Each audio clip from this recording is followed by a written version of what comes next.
Então, na aula de hoje, a ideia é continuar usando os resultados de análise funcional para estudar esse operador, né, as EDPs. Uma questão já está até aí, né? Eu chamei o L, né?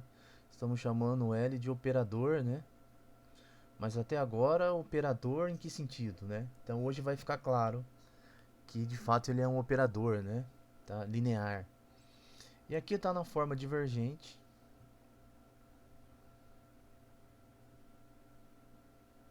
Tá? Bom, quero começar com uma espécie de brincadeira aqui, que é a seguinte: se o L é um operador ainda, que vai ficar, né, nós estamos chamando de operador, e a gente fez aquela ideia de multiplicar por uma função v e integrar, né, e definimos aquela forma bilinear, que na verdade era uma espécie de produto interno, né? Então, LU, que é esse operador, nós integramos contra uma função v, né? Vamos aqui então começar supondo, para essa discussão, que os coeficientes BI são C1 de U. Isso aqui é a forma, né? B de UV. Então isso aqui basicamente, então só para relembrar, né? Essa notação assim é o produto interno em L2.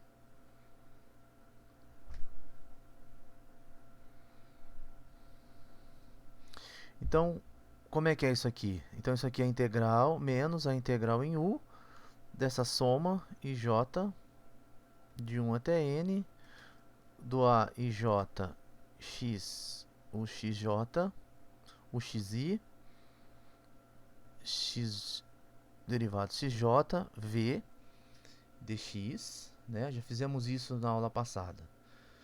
Igual a soma, i vai de 1 até N, do bix, o xi, v dx, mais a integral de c x u v dx, tá? Então começamos por aí, uma ideia parecida para essa foi basicamente a definição da forma bilinear, né? E o primeiro truque que a gente fez foi integrar por parte esse primeiro termo, que ficou então, né, integral em u da soma ij. Nesse momento, né, nós já estamos acostumados com, desde a ideia de derivada fraca que a gente estudou, que basicamente, informalmente, a gente pega essa derivada aqui e passa para v, né? Tá? Então é a i j, eu vou omitir o x, vou deixar só a i j, o xi, v xj, e como é uma integração por parte, o menos aqui, troca o sinal, né? Ok? Mais a integral em u, soma i vai de 1 até n, bi o xi v dx mais integral em u c u v dx. Essa daqui de fato que era a definição da forma bilinear. Bom, inclusive na aula passada, um do questionamento, né, foi se a gente integrasse essa parte, essa segunda integral aqui por partes. Esse foi uma das questões que se levantou, né, que foi levantada na aula passada. Se a gente tentasse integrar essa segunda integral por partes. Vamos tentar fazer isso então. Olha, só que só temos um problema, que nós temos três funções aqui, né? Nós temos a função que depende de x. Temos a função bi, a função uxi, a função v. Então nós não temos uma derivada aqui fora para passar para o v. Então o que a gente pode fazer é escrever aqui no cantinho, ó. Então, se eu tivesse bi, u, xi, eu poderia passar essa derivada xi para v. Mas eu não tenho isso. Eu tenho, na verdade, uma parte dessa derivação pela regra do produto. Então isso daqui, pela regra do produto, fica, vou colocar assim, bi o xi mais bi xi u. E aí, exatamente esse termo aqui que nós temos nessa integral. BI, não, o outro, né? BI UXI. Esse termo aqui que nós temos ali na integral. Então, vamos trocar. Vamos escrever isso como sendo igual, integral em U, da soma IJ,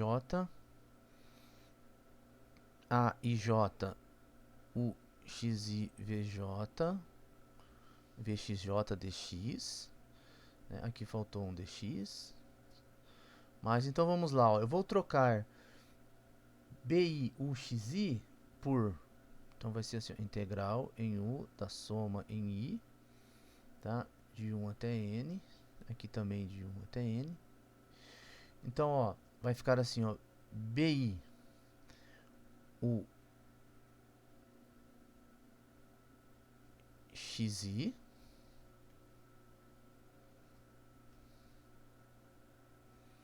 ou seja, a derivada em relação à variável XI desse produto, V, dx, agora a outra parte, menos, já quebrei a integral também, tá?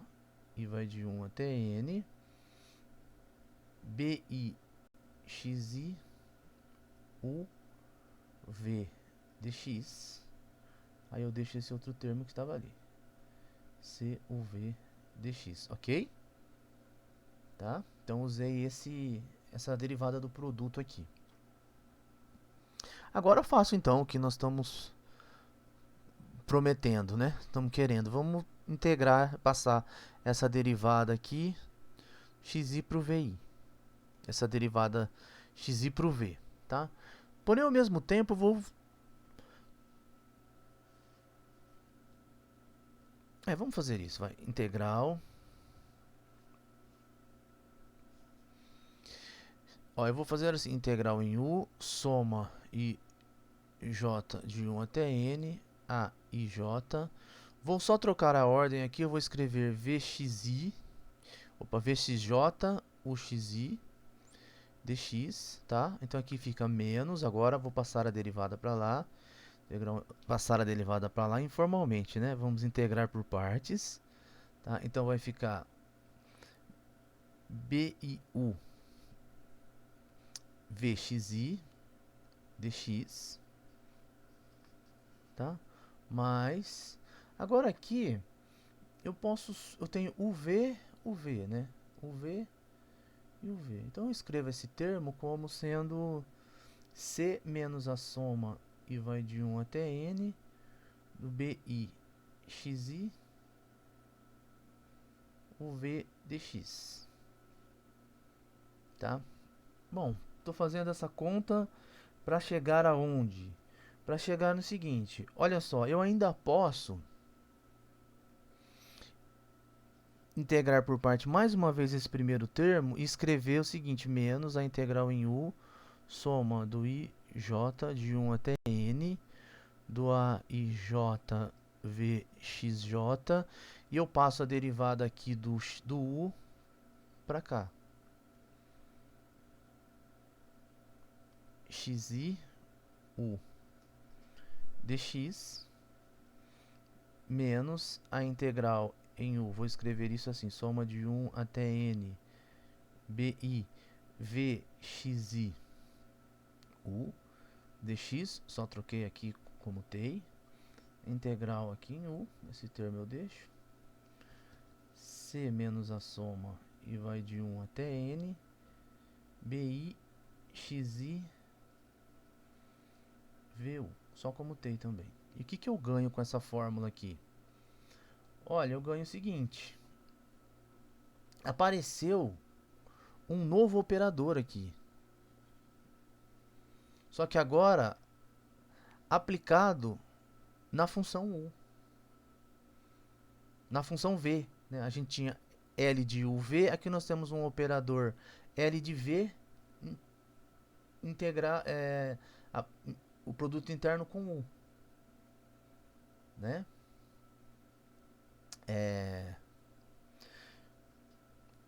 Inclusive, tá, então vou definir então esse novo operador, que é o formal adjunto. Eu preciso fazer uma correção, né? Não, tá certo. Só fazer uma observação é que eu vou chamar só de adjunto, tá? É isso que eu quero fazer. Eu vou chamar aqui só de adjunto, tá? O livro chama de formal adjunto, tá? Que é esse operador que apareceu aqui dentro. Vou chamar assim então, vou definir L estrela de V como sendo igual, ó, a soma com IJ de 1 até N do AIJ V XJ XI menos, aqui também tem um menos, né? A soma e vai de 1 até N BIV XI mais C menos a soma BI XI e vai de 1 até N aplicado no V.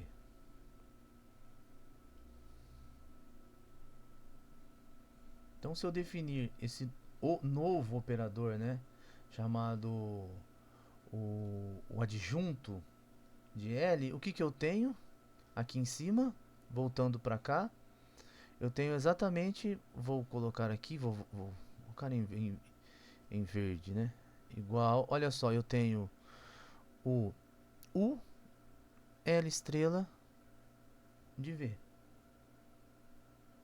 tá? Ou seja, devido a essas contas que nós fizemos em cima, esse operador assim definido, o adjunto satisfaz, né,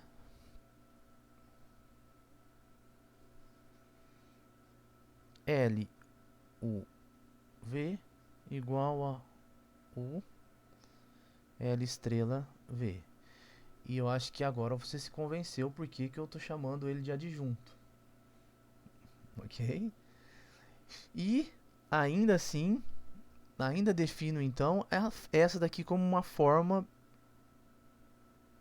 bilinear adjunta,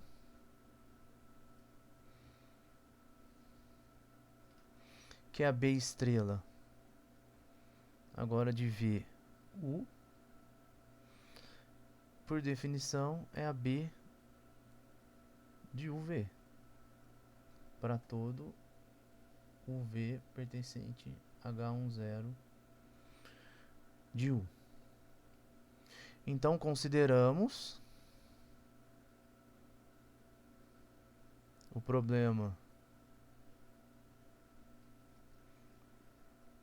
adjunto L estrela V igual a F, V igual a 0. Isso aqui em U, isso aqui na fronteira de U. E, claro, né, definimos que V é solução seguindo o roteiro, né, fraca deste problema quando B estrela de VU é igual FV, produto interno FU, de fato, para toda U pertencente H10 U. Então, olha só o que a gente fez, uma espécie de problema dual. Nós tínhamos L de U igual a F, associado ao operador L, tá?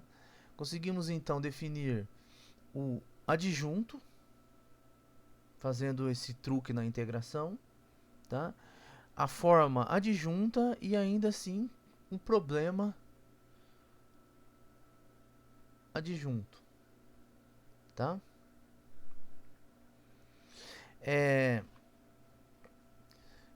Isso então nos dá indícios de que se a gente olhar para os resultados de análise funcional, os teoremas que envolvem os operadores adjunto, a gente pode desenvolver um pouco mais a teoria aqui. Ou seja, como relacionar o problema LU igual a F em U igual a 0 na fronteira de U, como relacionar, qual que é a relação entre esses dois problemas, né? Opa, vamos chamar de vez.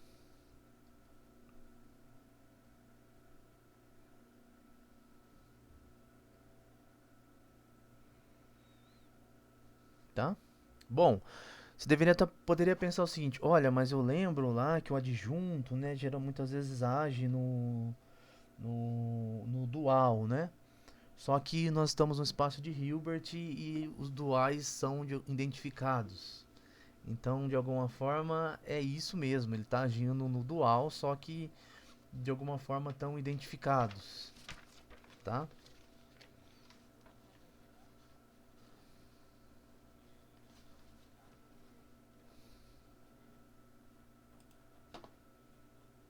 Bom, então antes de fazer a relação desses dois problemas, o problema e o seu adjunto, né? O problema e o problema adjunto, vamos então lembrar algumas coisas de análise funcional, que tudo indica que esse é o caminho, né? Então vamos fazer aqui relembrar algumas coisas de análise funcional.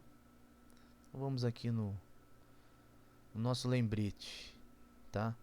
Bom, então xy, só para nossa discussão, vamos considerar primeiro espaços de Banach, tá? Então um operador K, uma transformação linear K de x em y, tá? A gente chama também de operador, né? É um operador compacto, tá? Então para toda sequência, eu lembro sempre assim, ó, toda sequência limitada no domínio, a imagem dessa sequência limitada possui uma subsequência convergente no contradomínio. Tá? Então, toda sequência limitada UK, K vai de 1 até infinito, contida no espaço X,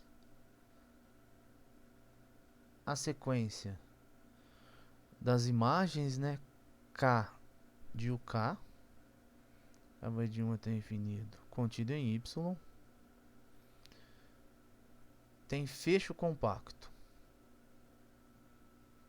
Fecho compacto é o que também se chama pré-compacto, que significa, de alguma forma, que implica que possui uma subsequência convergente. Ou seja, toda a sequência limitada vai possuir uma subsequência convergente. Ou seja, toda sequência limitada em x, a imagem dela, né, vai possuir uma subsequência convergente.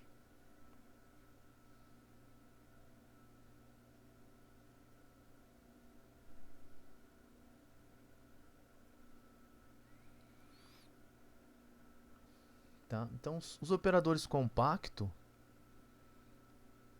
é o tipo de operador que mais se parece com os operadores em dimensão finita. Mas se parece no sentido de ter um comportamento mais parecido com, diria que são os operadores que têm bom comportamento quando se está em dimensão infinita, tá? O primeiro deles é esse aqui, é um teorema que eu vou enunciar aqui, que se o K, então aqui o H Hilbert, agora, tá? Então se K de H em H é compacto, então o dual também é compacto, tá? E aqui como é Hilbert, né? Então K e K estrela satisfaz, né, aquela relaçãozinha que apareceu na página anterior, né? K de UV igual a U K estrela de V, tá?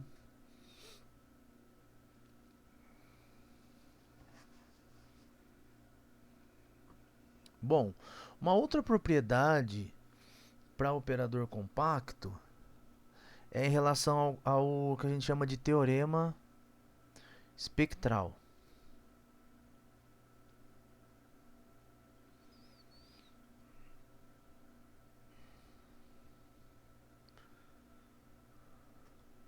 tá?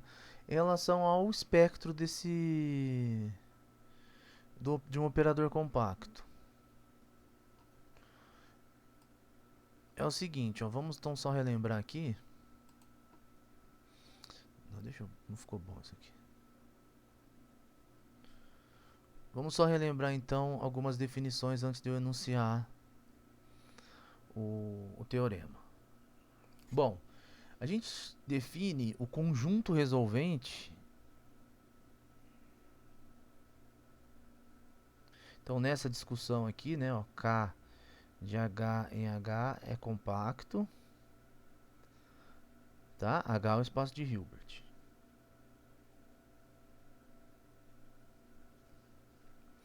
Então, o conjunto resolvente, assim, ó, do operador K é dado por todos os eta reais, tais que K menos eta a identidade é injetor e sobrejetor.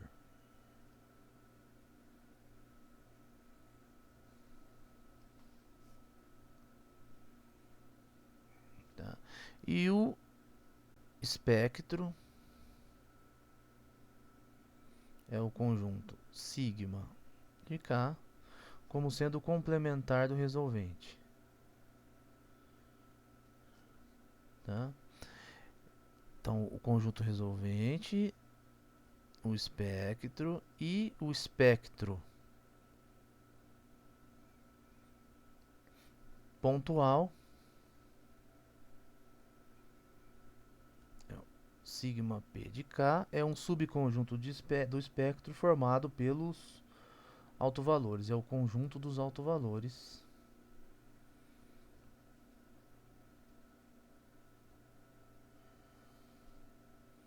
do operador K. Tá? Ou seja, o conjunto, né, de todos os psi pertencente ao espectro de K, tais que o núcleo de I menos psi I é diferente de zero. Ou seja, se a gente lembrar lá de álgebra linear, né, se a gente considerar a equação K de U igual a lambda U, né, então se isso aqui possui uma solução não nula, ou seja, se existe um U diferente de zero que satisfaz essa equação, a gente chama de alto valor associado a o lambda. Opa, desculpa, U é o alto vetor.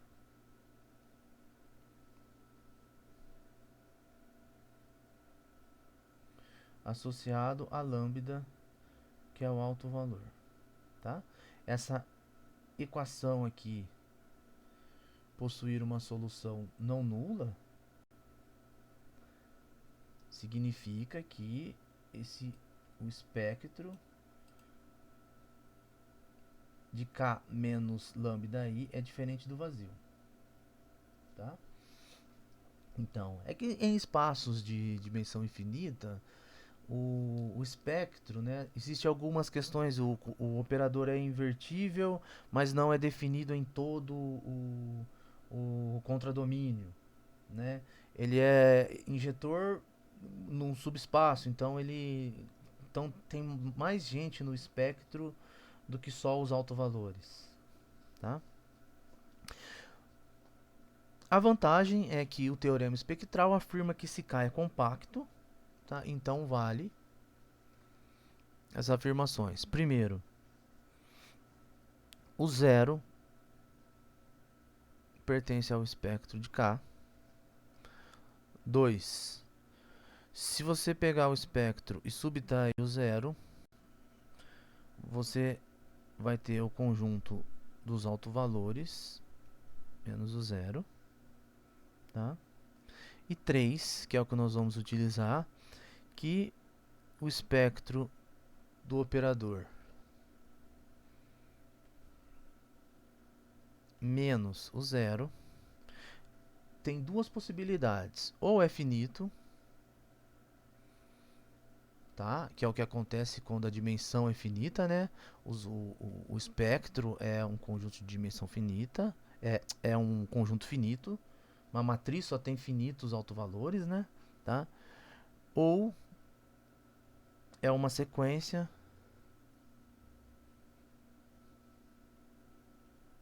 colocar assim, lambda k convergindo para zero. Então não, ou o espectro de um operador compacto ou é o finito ou é uma sequência que converte para zero, tá?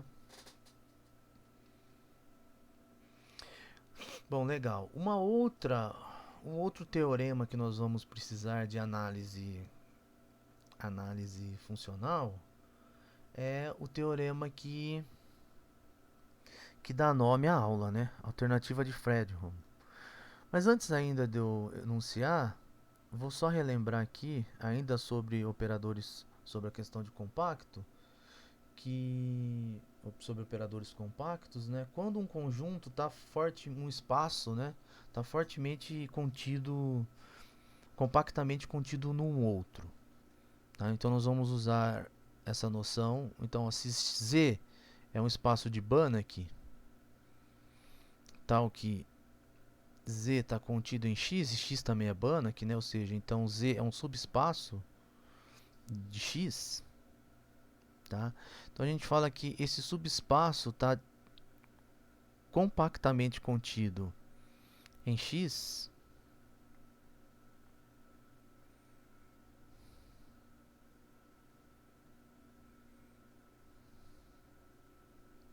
quando? Uma maneira de pensar é a seguinte: quando se o Z é um subespaço de X, a aplicação identidade é uma transformação linear, ok? Então ele está compactamente contido quando essa aplicação inclusão, de fato, né? Então quando essa aplicação inclusão é linear e compacta, tá? Que é equivalente a afirmar que para todo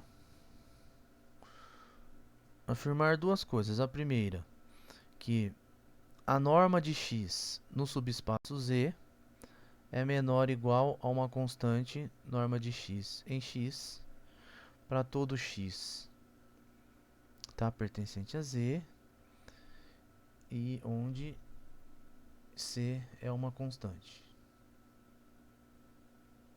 A inclusão é contínua. 2. Agora sim a compacidade.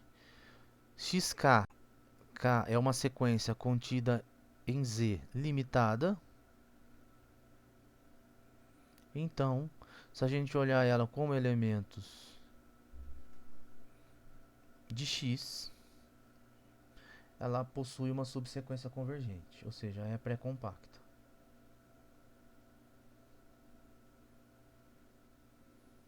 Tá? Então essa é a noção de um espaço estar compactamente contido no outro.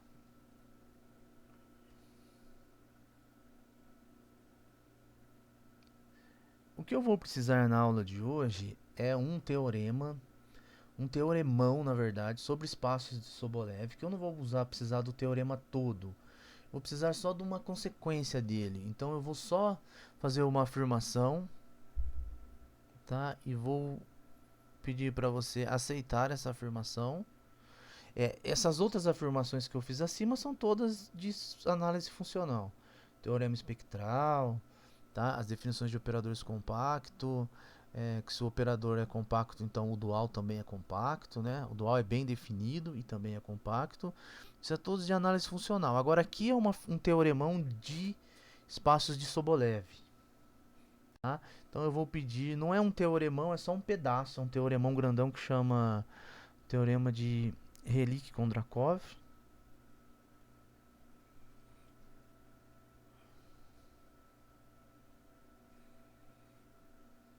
É um teoremão, não vou enunciar ele aqui, possivelmente nós vamos discutir esse teorema, mas o que eu vou usar na aula de hoje é, olha, a gente viu pela definição que o espaço W1P de U, espaço de Sobolev, ele foi modulado em cima do LP. Então ele é um subconjunto do LP. Ok? Esse teorema, uma consequência desse teorema é que não é só um subconjunto, é um subconjunto compactamente contido, é um subespaço compactamente contido. Nesse sentido que eu defini aqui em cima. Então, se pegarmos uma sequência limitada, tá, em W1P, então ela possui uma subsequência convergente em LP. Tá? Em particular, né, também vale para o W1P 0 de U, também está fortemente contido em LP de U. E nós vamos usar em particular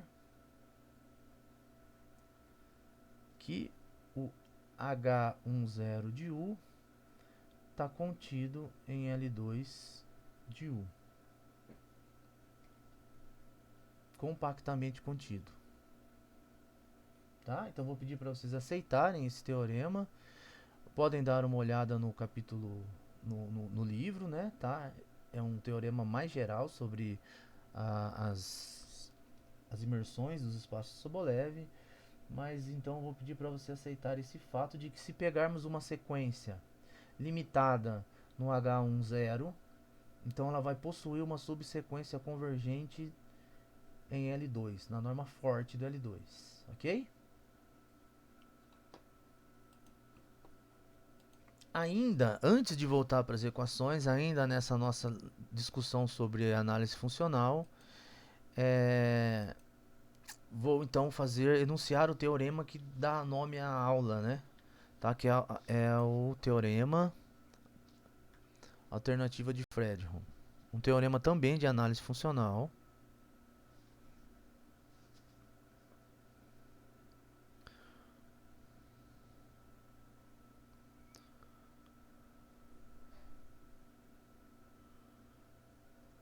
Tá? Esse teorema ele tem um enunciado um pouco grande, mas é bem simples.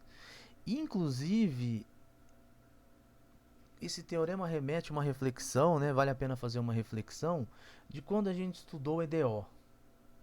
Quando a gente estudou o EDO, a gente viu que, por exemplo, as EDOs do tipo x' igual a x, né? Onde A era uma matriz, né? Então, esse tipo de EDO aqui, o conjunto das soluções dessa EDO formava um espaço vetorial, né? E tinha uma conexão com álgebra linear de dimensão finita, né? Então isso tinha formava um espaço vetorial, porque pelo princípio da superposição, né? Se você tinha duas soluções, você somava. Então esse tipo de equação homogênea tinha infinitas soluções, a gente formava uma base de soluções e geralmente essa base tinha a dimensão do espaço, né? Então é esse teorema de análise funcional. Nós vamos fazer esse teorema de EDO que misturava, acabava se confundindo com a álgebra linear. Então, num certo sentido, a teoria ali de, de EDOs homogêneas dessa forma, né, lineares, com coeficientes constantes, a teoria acaba meio que se confundindo com a teoria de álgebra linear, né? Nós vamos ver algo parecido através desses teoremas para esse operador aqui. Só que agora essa teoria vai se confundir um pouco com a teoria de análise funcional, tá? Então esse teorema afirma o seguinte, vamos lá, ó. Se K de H em H é um operador compacto,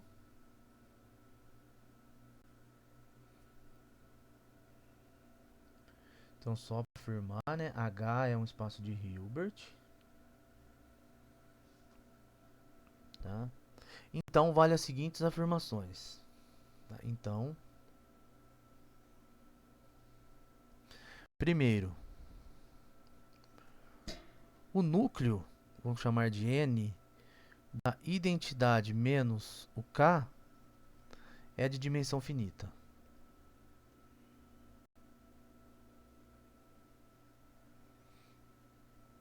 Tá? K é um operador, uma transformação linear, I menos K também, I é a identidade, tá?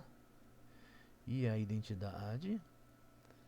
I menos K é um operador linear e é o núcleo, né, do operador é um subespaço. Um subespaço de H. Só que se K é compacto, esse núcleo, esse subespaço tem dimensão finita. Tá? 2. A imagem, vou chamar de R, tá? Então o N é o núcleo, R é a imagem. A imagem desse operador é fechada em H. Segunda propriedade. Terceira propriedade. A imagem I menos K é igual ao ortogonal do núcleo de I menos K adjunto. Esse resultado também vale para a dimensão finita, né? Nós estamos fazendo o núcleo de I menos K adjunto ortogonal. Tá? 4. O núcleo de I menos K é conjunto nulo, espaço nulo. 6 somente C. A imagem é igual a H. Ok? Esse teorema também valia lá na álgebra linear para operadores definidos no mesmo espaço, né? Tá? Se ele é injetor, então automaticamente ele é sobrejetor. Só que aqui nós estamos no H, um espaço de dimensão infinita. Então a hipótese de compacidade aqui é fundamental. Em geral, isso não vale para operadores mais gerais. 5. A dimensão do núcleo I menos K é igual à dimensão núcleo de I menos K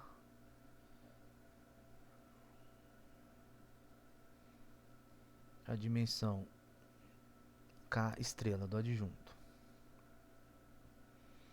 Então esse é o teorema que a gente chamava de conhecido como alternativa de Fredholm. Na verdade não é bem esse, é a consequência que é conhecida por esse nome. Então a consequência desse teorema é o seguinte: é válida somente uma das alternativas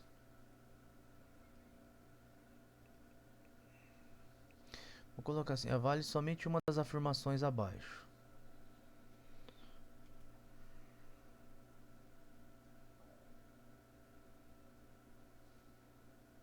Vamos lá, quais são elas? 1. Para toda f pertencente a H, a equação U menos K de U igual a F possui uma única solução.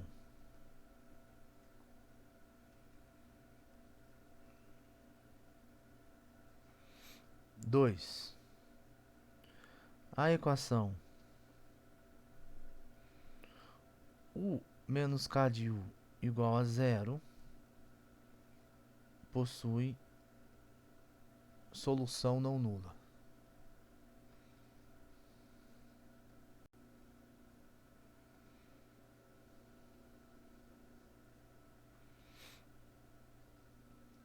Então essa que é a ideia da alternativa, né? Ou vale um ou vale outro. Então, ou a equação não homogênea possui uma única solução, ou a equação homogênea possui uma solução não nula. Tá? A solução nula trivialmente satisfaz, não homogênea. E mais, se 2 é verdadeira,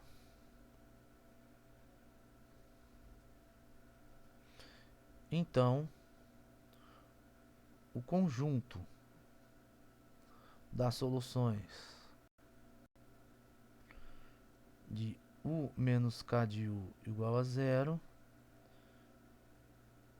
é de dimensão finita. Ah lá, é o que eu disse, né? Um resultado muito parecido com o de EDO, né? Então, se a solução homogênea, as soluções, né, dessa equação homogênea formam um espaço de dimensão finita, tá?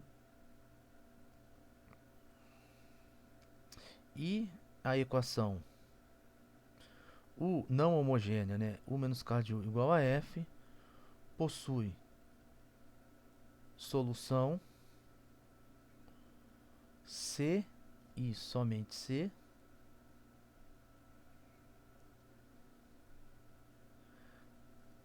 a F pertence ao núcleo da I menos K estrela ortogonal.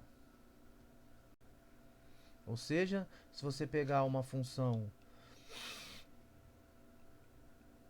se U tem solução, se U é solução de U menos K de U igual a F, então essa F tem essa propriedade de ortogonalidade. Para qualquer V que satisfaz a equação adjunta, tá vendo? Ela tá homogênea, né? Então isso daqui significa V menos K estrela de V igual a zero, se ela está no núcleo, né? Tá? Então essa solução V, produto interno com F tem que ser zero. Tá? Então olha só, tá falando, você está dizendo assim que se U menos K de U igual a F, se existe uma solução U que satisfaz isso daqui, C e somente C, o produto interno de F por V é igual a zero, tá? Para toda V que satisfaz V menos K estrela de V igual a zero. Então olha só que louco, U menos K de U igual a F, uma solução da equação não homogênea, existe C e somente C a F é ortogonal ao núcleo do operador I menos K adjunto. Tá?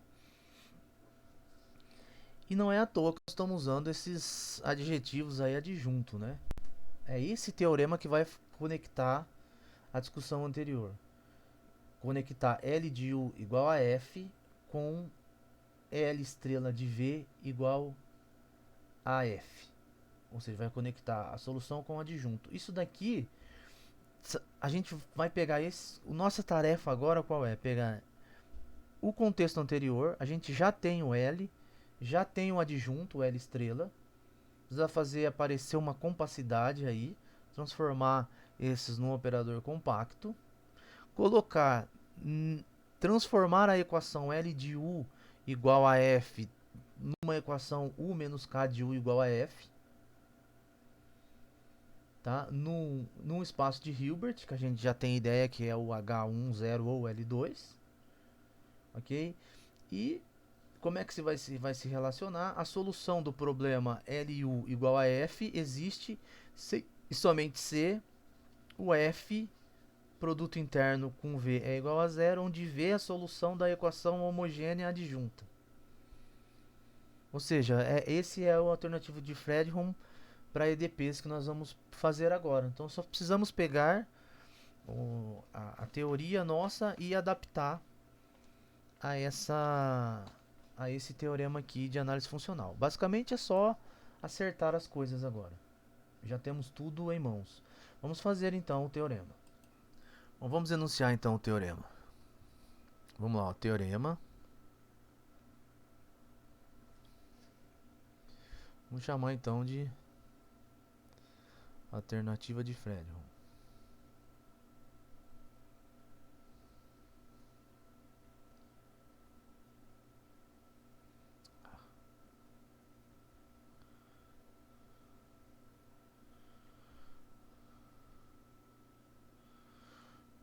Mais ou menos assim, ó.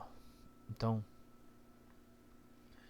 voltamos para o contexto das EDPs, né? Então, ó. Primeiro, uma das seguintes afirmações são verdadeiras.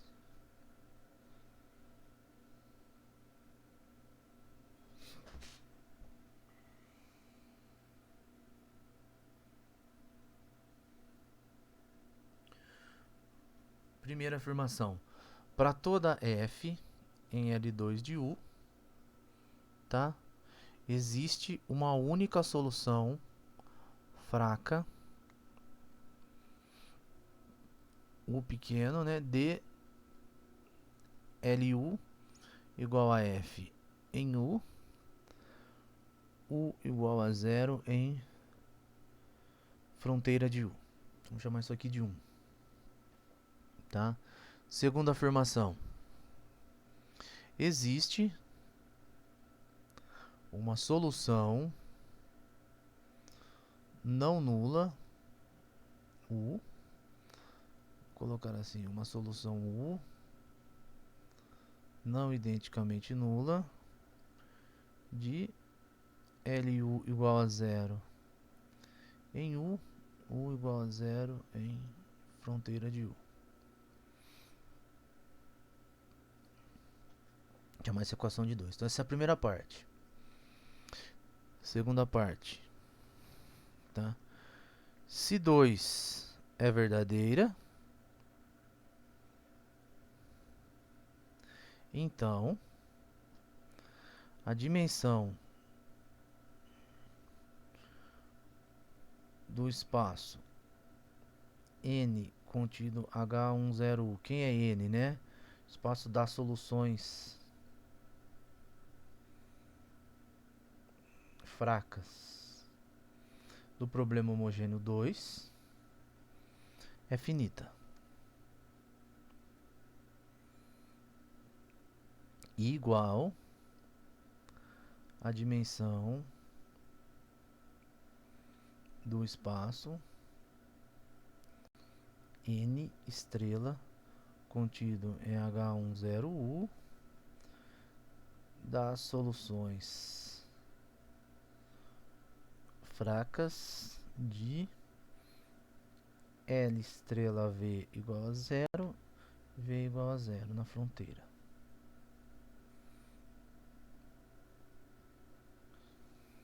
Tá? Terceiro,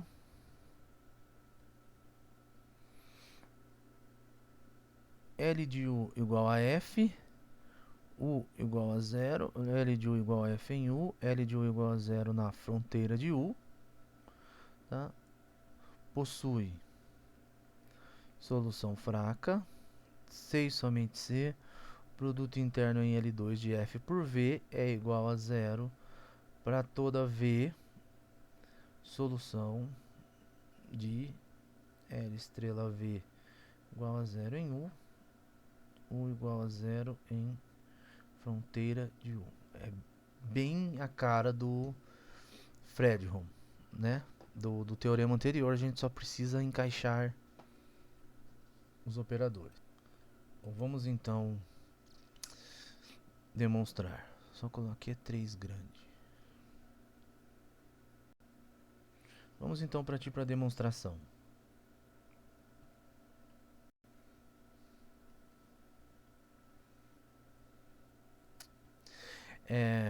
Vamos então, ó, escolha Mi igual a gama, tal que vale as estimativas de energia que fizemos nas aulas passadas. Quais são elas? Só para lembrar, né? Vou colocar aqui. Era beta, norma de U, H10 ao quadrado, menor ou igual a B de U por U, mais gama, norma de U, L2 ao quadrado. Tá? Então essa foi uma das estimativas que a gente fez. Na verdade, nós não temos direto, né, a coercividade. Então a gente consegue essa estimativa de energia e para provar foi o primeiro teorema de existência, a gente precisa considerar um mi e dar um passinho aqui para poder fazer transformar essa forma, deixar uma nova forma coerciva, né? Tá? Que era a forma, então defina B gama de UV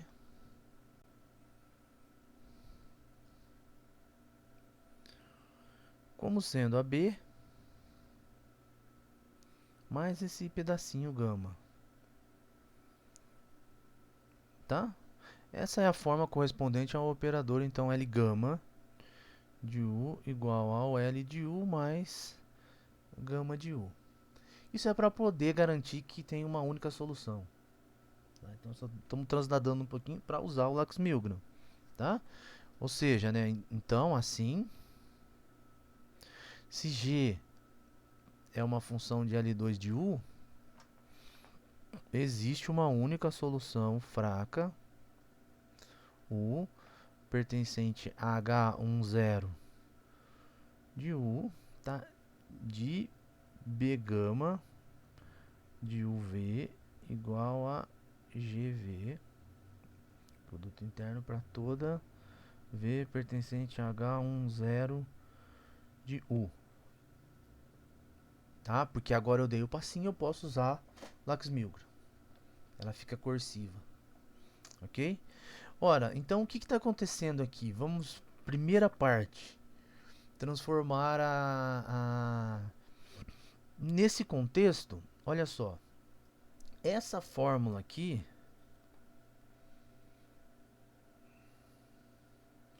então o que essa afirmação tá falando?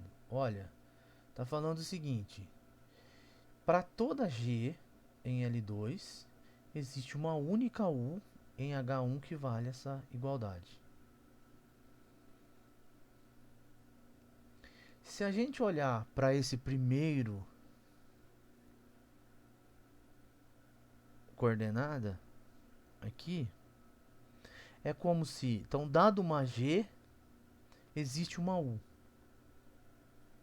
Ou mais ainda, formula isso daqui, existe uma única, dada G, existe uma única solução fraca. Então, a gente pode fazer o seguinte, ó, denote U igual a L gama a menos 1 de G. Por que essa anotação? Então, vamos lá, ó. O operador L, fazer um rascunho aqui no cantinho. Então, dentro dessa nossa discussão, é como se o operador L fizesse o seguinte, ó, o L é aplicado numa função H10 de U e leva lá uma função L2 de U, de alguma forma. Informal, vamos pensar desse jeito, tá? Então, o L gama, né? Porque nós demos um passinho gama para ter esse Lax, para poder aplicar o Lax-Milgram. Então isso está dizendo, esse teorema aqui do Lax-Milgram, então isso daqui é assim, existe uma única, pelo teorema de Lax-Milgram, né? Ou pelo o teorema de existência, primeiro teorema de existência que a gente fez na aula passada. Então é como se tivesse bem definido esse operador fosse injetor e sobrejetor. Então como se existe o L gama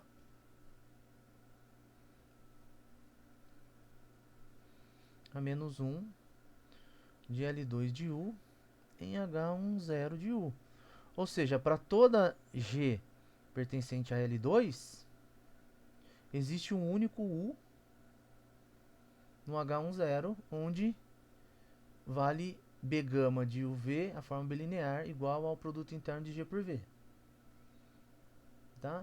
Então, esse L gama é o nosso operador linear. Então, por isso que nós estamos chamando o L de um operador linear. Porque, de fato, ele pode ser entendido dessa forma, nesse espaço, como um operador linear. Tá? O gama aqui é para a gente poder aplicar o Lax-Milgram e garantir essa bijeção e poder inverter o operador L gama menos 1 de G. Ok? Então já estamos conectando, né? Já temos as ideias do que fazer. Então, para aplicar o teorema de Fredholm, a gente precisa escrever essa solução, né? Transformar essa equação numa equação do tipo envolvendo aquele operador compacto. Tá? Mas agora tá fácil fazer, porque olha só, note que U é solução fraca de LU igual a F em U U igual a zero na fronteira de U, ou é solução fraca desse problema, tá? C e somente C. Se U é solução fraca desse problema, então B de UV, a forma bilinear aplicada no UV, é igual a produto interno de F por V. Ok? Se eu somar aqui mais o termo gama U dos dois lados, e fizer L de U mais gama U igual a F mais gama U, eu tenho uma equação, uma outra equação, cuja solução fraca satisfaz B gama de UV igual ao produto interno de gama U. Acho que eu posso até fazer assim, né? Ó.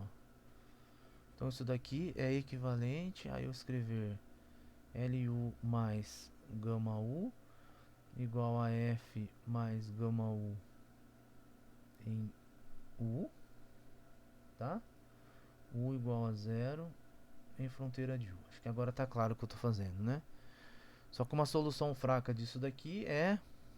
Então, U é solução fraca desse problema. Se somente se U é solução fraca desse daqui. Se somente U satisfaz B gama de UV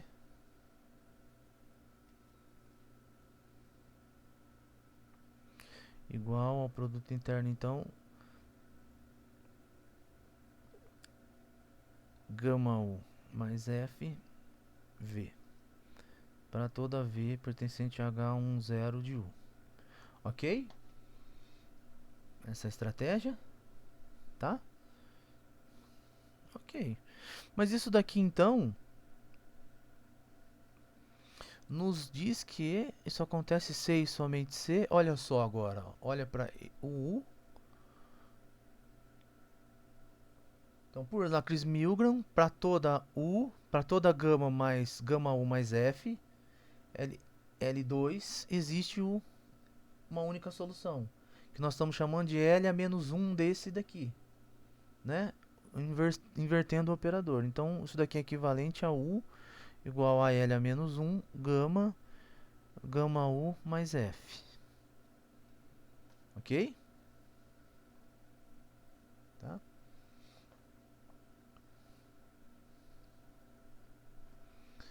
Bom, e a gente pode então abusar um pouco da motivação, vou colocar entre aspas, escrever isso como sendo gama L a menos 1 gama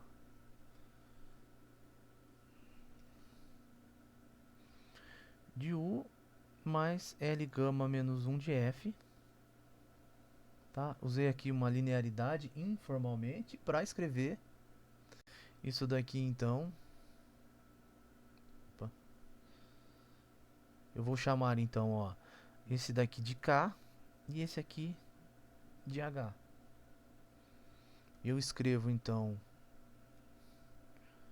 C e somente C, U menos K de U é igual a H, onde K é igual a gama L a menos 1 de gama e H é igual a L gama a menos 1 de F.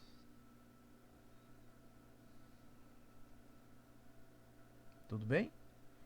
E pronto, fizemos então o que precisávamos. Transformamos, segue a linha de raciocínio, né? Então, uma solução desse problema é equivalente a essa solução aqui usando esse operador K.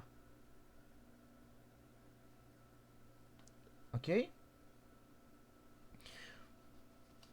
O que resta mostrar qual é a hipótese principal da alternativa de Fredholm, que o K é um operador compacto.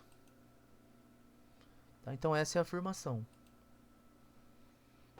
que esse K assim definido é um operador compacto. Vamos fazer então. Afirmação.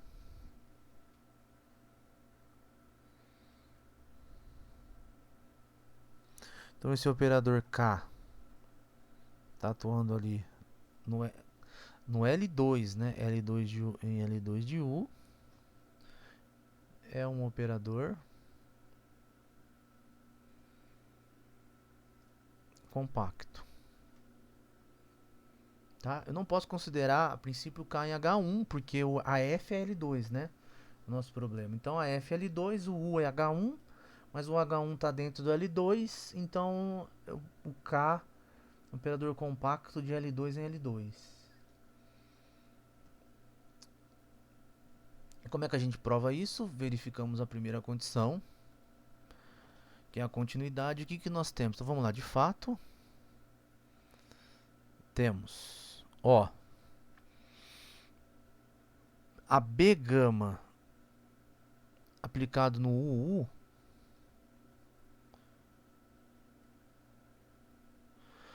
é menor ou igual pela aquela estimativa de energia.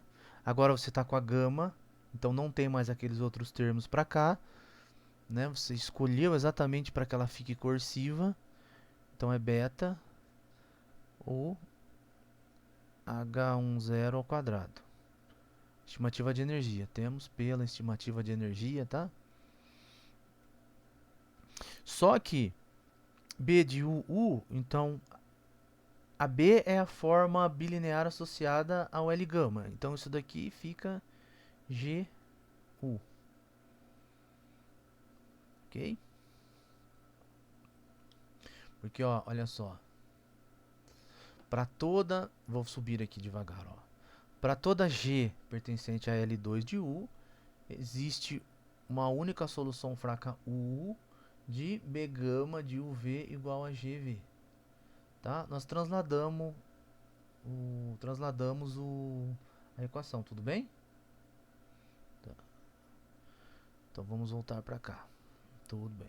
Agora aqui holder, isso aqui é a norma L2, né? É o produto interno em L2 de U. Então holder nos dá que isso daqui é menor ou igual à norma de U, L2 de U, vezes a norma de G, a norma de U. Norma de G, L2 vezes a norma de U, L2 de U, que é holder. Tá? Mais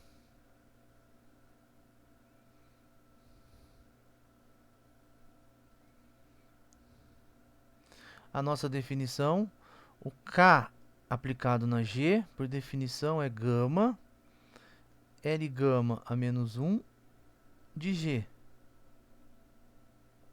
Ok? Mas L gama a menos 1 de G, olha aqui em cima, é o U.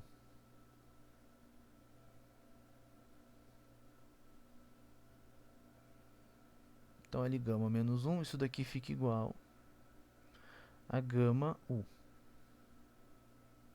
Ok? Agora, usando a desigualdade aqui em cima, né? Então, o que nós temos? O gama é norma K de G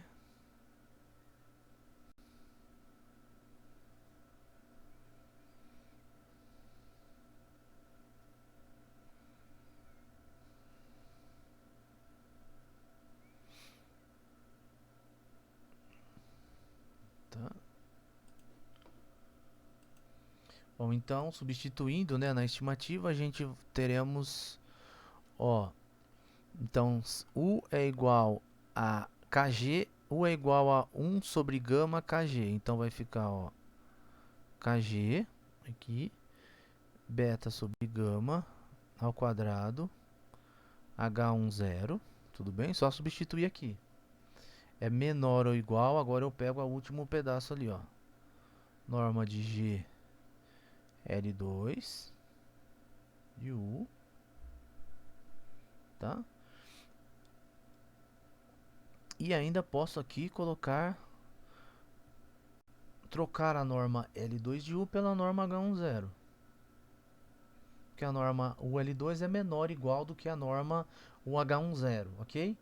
Porque na norma H10 tem a norma L2 mais as derivadas. Tá? Bom, o que que implica daqui então? Corta esse... Não, o que implica daqui é isso, né, ó. Que a norma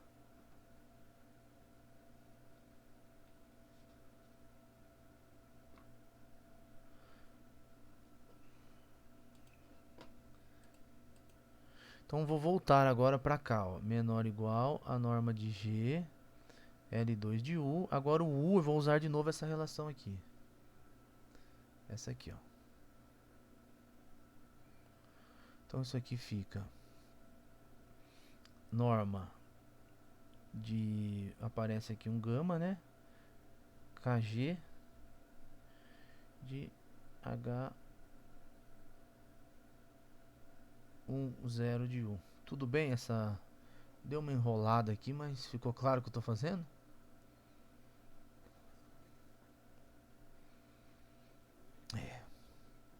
Aqui é sobre gama, isso.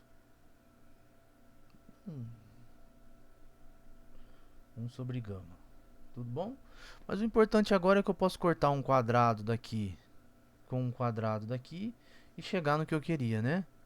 Ou seja, a norma de Kg H10 de U é menor ou igual a uma constante.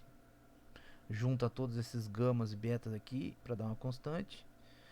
E norma de G L2 de U.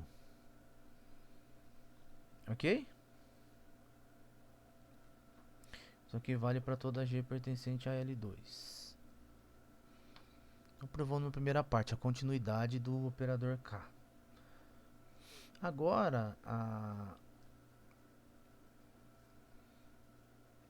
só que assim, continuidade, mas eu estou forçando um pouco a barra, mas não é à toa, né? Só que eu estou provando a continuidade no H1, né? Por exemplo, estou pegando uma função G e estou calculando a K de G no H1. Lembra, o K de G é a L gama menos 1. Tá? Vou voltar lá em cima, ó. Ó, a L gama menos 1 sai do L2 e está morrendo no H10 de U. Tá?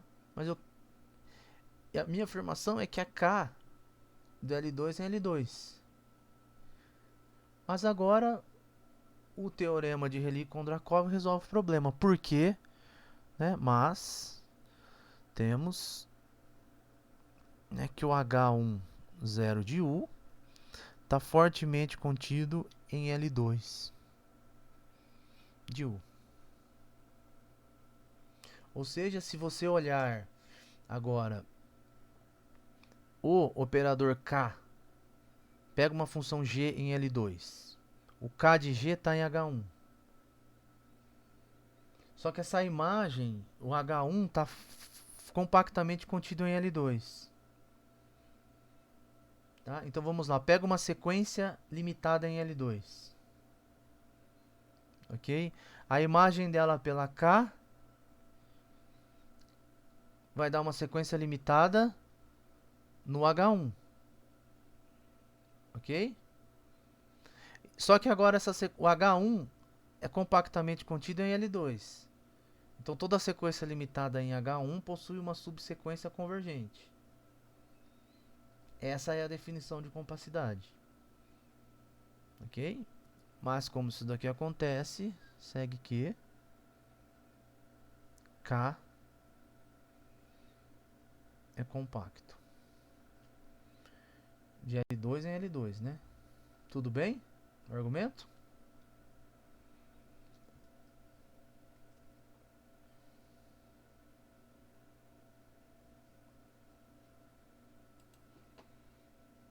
Então, o outro ponto de vista, né, é esse. Se essa desigualdade aqui em cima mostra que o K é um operador compacto de L2 em H1. Mas a inclusão do H1 no L2, essa desigualdade mostra que o K é um operador contínuo, né, limitado do L2 no H1, tá? Um operador contínuo. Mas a inclusão do H1 no L2 é compacta. Então, a composição de um contínuo com compacto é compacto. Essa também é uma outra maneira de ver que o K então é um compacto de L2 em L2, operador compacto. Bom, então agora aplicar o teorema e pegar as consequências, tá? De certa forma já acabou, né? Agora só precisa, porque olha só, uma vez que a gente fez isso aqui, a gente transformou, vou voltar, ó, uma vez que a gente transformou essa equação aqui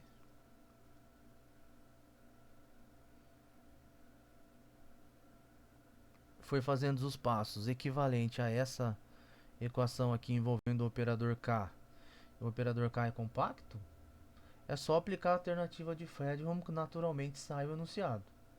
Mas vamos captar esses argumentos. Vamos então fazer pelo menos uma parte deles.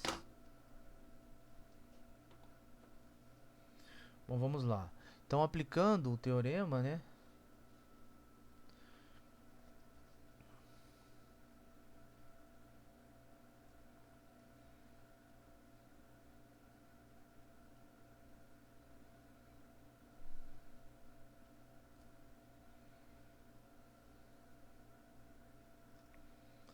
O que nós temos? É válido somente uma das afirmações.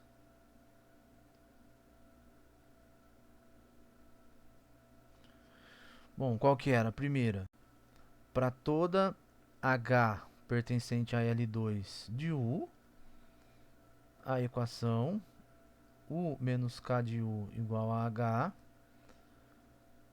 possui uma única solução U pertencente a L2 de U. Tá? Ou a equação homogênea U menos K de U igual a zero possui solução não nula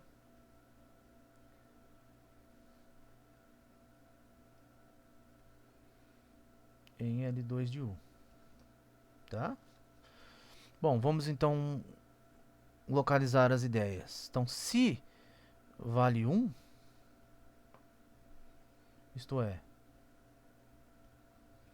existe uma única U pertencente a L2 de U, tal que U menos K de U igual a H, então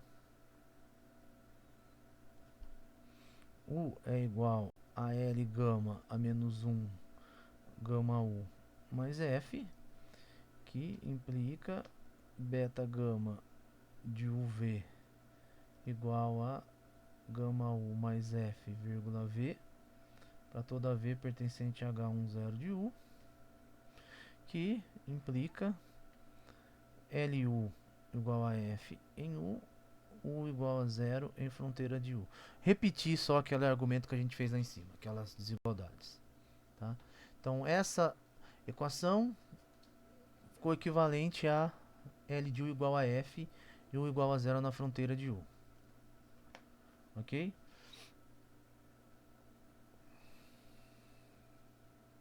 Por outro lado,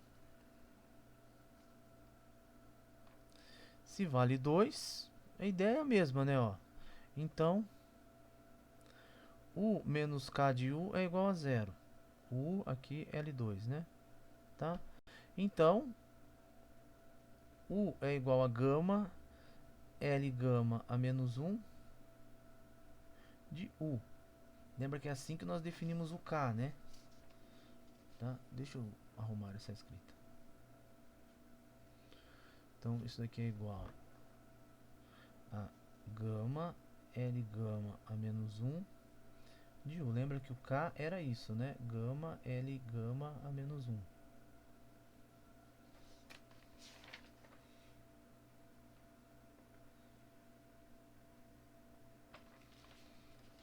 Tá?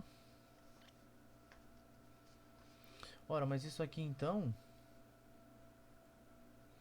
que B de U V é igual a zero. Que significa então que L de U é igual a zero em U, U é igual a zero na fronteira de U.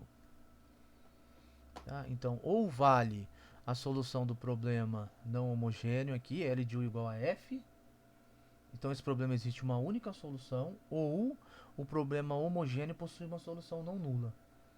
Era o que eu disse no início da aula, que era a alternativa de Fredholm. Tá? Então, ou o problema não homogêneo L de U igual a F possui uma solução única, solução fraca, né, no sentido fraco, ou então o problema homogêneo possui uma solução não nula. Tá? E ainda, se vale 1, finalmente, se vale 1, ou seja, isso daqui possui uma solução única, ou seja, isto é, U menos K de U igual a H, tá? Então, o teorema de Fredholm afirmava que o H de V, o produto interno lá do espaço de Hilbert, o nosso aqui é o L2, tá? Então vou colocar assim, né? Vou colocar a F, alternativa de Fredholm, afirmava que se isso daqui acontece, então a função H, produto interno com V, tem que ser igual a zero para toda V, satisfazendo o homogêneo, só que com o dual.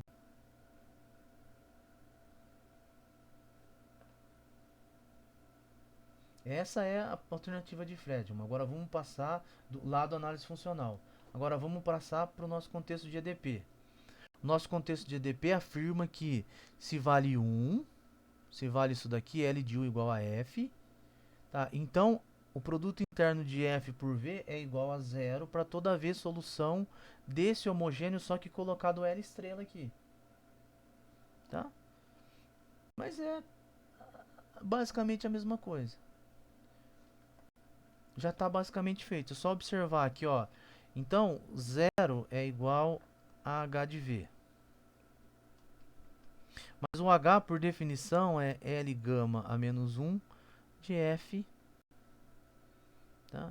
Então, isso aqui a gente pode escrever assim, ó. 1 sobre gama, L gama a menos 1 de FV. Multipliquei e dividi por gama. Isso daqui é o K. Então, isso aqui fica 1 sobre gama, KFV. Tudo bem até aqui? Agora, isso aqui é igual a 1 sobre gama. É fácil verificar que se o L estrela da ó, se o L, eu posso fazer isso aqui, ó, F, o adjunto de V. Ok? Mas isso daqui é igual, então, 1 sobre gama V, aqui faltou o V, né? Menos KV é igual a zero. Então, K estrela, V menos K estrela de V é igual a zero. Então, K estrela de V é igual a V. Então, isso daqui é FV.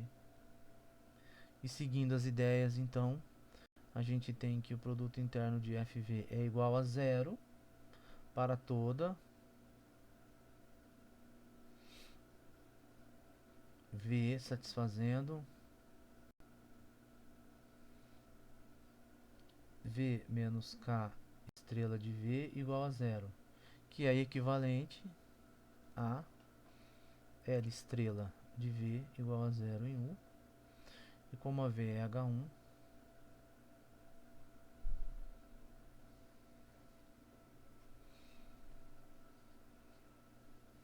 tá feito então o teorema.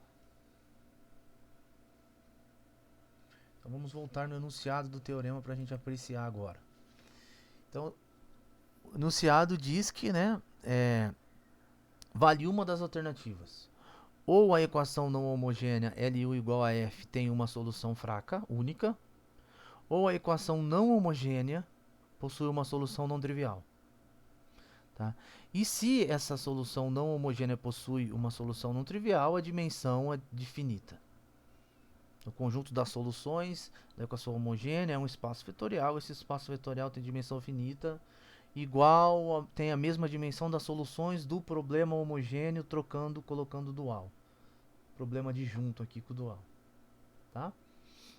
Agora, o outro caso interessante é que se de fato vale a afirmação 1, ou seja, se L de U igual a F ou igual a zero, L de U igual a F em U igual a zero na fontura, possui uma solução fraca, tá? Então, essa F aqui tem a propriedade que o produto interno em L2 com uma função V é igual a zero para toda vez solução do problema